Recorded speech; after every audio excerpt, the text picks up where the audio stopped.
Uncle, আমার কটা ভাত দিবেন? আমার অনেক ক্ষুধা লাগছে। সকাল থেকে এই পর্যন্ত আমি কিছু খাই নাই।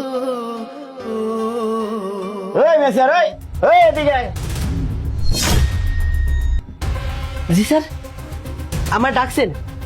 হ্যাঁ তোর ডাকছি। তোকে হোটেলে সব টাকা আমাকে ঢোকে কেমনে? আইসাই খাবার চাই। দেখ এরকম হলে কিন্তু তোকে হোটেল আর খাইতে আসবো না, কয়া দিলাম। স্যার আপনি শান্ত হন, বিষয়টা আমি দেখতেছি। কি হয়েছে বাবা, তুমি কাজ না করে এবার ভিক্ষা করে খাচ্ছ কেন? আর তোমার মা বাবা কই? চলে আঙ্কেল, আমার মা বাবা কেউ নাই। আমি এতিম, আমি টোকাই, আমি কাগজ টোকায় খাই। তাছাড়া আজকে আমার কোনো ইনকাম হয় নাই, এই জন্য আমি সকাল থেকে কিছু খাইতেও পারি নাই। তাই তো আঙ্কেল আমি কইলাম যে আঙ্কেল আমার করে ভাত দিবেন, কিন্তু আঙ্কেল কি করলো, রাগ হইয়া আপনার ডাইকে আনলো।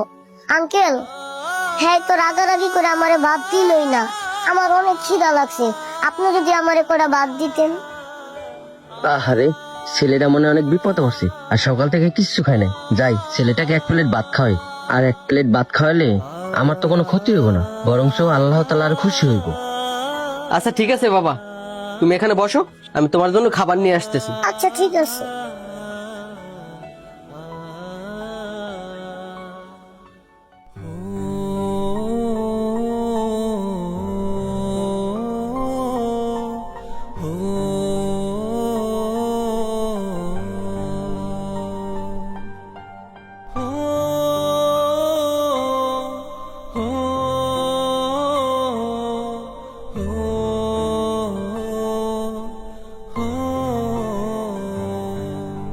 এই যে লও বাবা, ভাত আর মুরগির মাংস, আর যেহেতু কিছু লাগে আমার বইলো।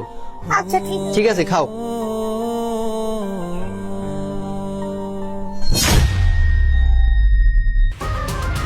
ওই মেসিয়ার ওই ওই এদিকে আয়। জি স্যার, কোনো সমস্যা? ওই বেটা সমস্যা না মানে, তুই যে ওরা আমার সামনে খাইতে দিছস, ওর সাথে আমার যাই বেটা। ওর লেভেল আর আমার লেভেল এক রে। এই শোন, তুই এক্ষুনি ওর ওই টেবিলে নিয়ে বসা, বসা তাড়াতাড়ি। আরে ভাই, আমি ওরা ওই টেবিলে বসাবো কেন? আপনিও মানুষ, হ্যাঁ মানুষ। আপনি যদি এই টেবিলেও খাইতে পারেন, তাহলে ও এই টেবিলে খাইতে পারবো না? ওই বেটা তুই এসব কি কইতেছস? ওইলো টোকা, আমি হলাম বিজনেসম্যান। আমি যদি এই টেবিলে খাই, ওই টেবিলে কিভাবে খায়? তুই ওরা এক্ষুনি এই টেবিল থেকে সরা। আমি বুঝছি ভাই, আপনি টাকার গরমে আপনি মানুষকে মানুষ মনে করতেছেন না। তবে একটা কথা কি জানেন, আপনার টাকা পয়সা থাকতে পারে, কিন্তু আপনার মন অনেক ছোট, আপনি নিচু মনের মানুষ। একটু আগে এই ছেলেটা আপনার কাছে বাস চাইলো, আপনি কি করলেন? আপনি তো তাকে ভাত দিলেনই না, উল্টারও খারাপ ব্যবহার করলেন। টোকাই বলে তাকে আরো অপমান করলেন। আর আমি মানলাম ও টোকাই, কিন্তু ছেলেটা অনেক বিপদে পড়ছে, আর বিপদে পড়েই আপনার কাছে হাত পাচ্ছে। আর আপনি কি জানেন একটা মানুষ কখন মানুষের কাছে হাত পাতে? যখন সে অনেক বড় বিপদে পড়ে। এমনি এমনি কারোর সামনে হাত পাতে না ভাই।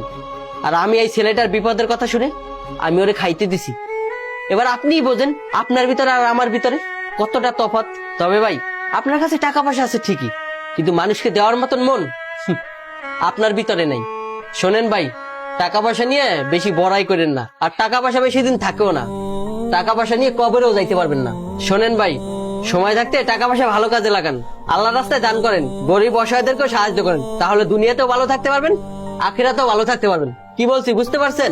আসলে আঙ্কেল আমি বলি কি, এই স্যারের সাথে আপনি তর্কাতর্কি না করেন, বরং আমি অন্য টেবিলে বসে খাই। আরে তুমি অন্য টেবিলে যাইবা মানে? তুমি এই টেবিলে বসে খাইবা। যদি যাওয়ারই দরকার হয় তাহলে উনি যাবে। ওই বেটা তোর মতো মেসিয়ার আমার জ্ঞান দিতেছস? তোর মতো মেসিয়ার জ্ঞানের খেতা করি বেটা। আমি বসলাম না এই টেবিল, আমি ওই টেবিলে যা খাইতেছি। আর শোন, তোর হোটেল আজকে ঢুকছি, নেক্সট টাইম থেকে তোর হোটেল আর কোনোদিনে খাইতে আসবো না, কথাটা কিন্তু মনে রাখিস। হ্যাঁ হ্যাঁ, যান যান। আপনার মতন কত কাস্টমারই দেখলাম। আচ্ছা ঠিক আছে বাবা, তুমি খাও, তোমার কিছু যদি লাগে আমাকে বলবা। ঠিক আছে তুমি খাও।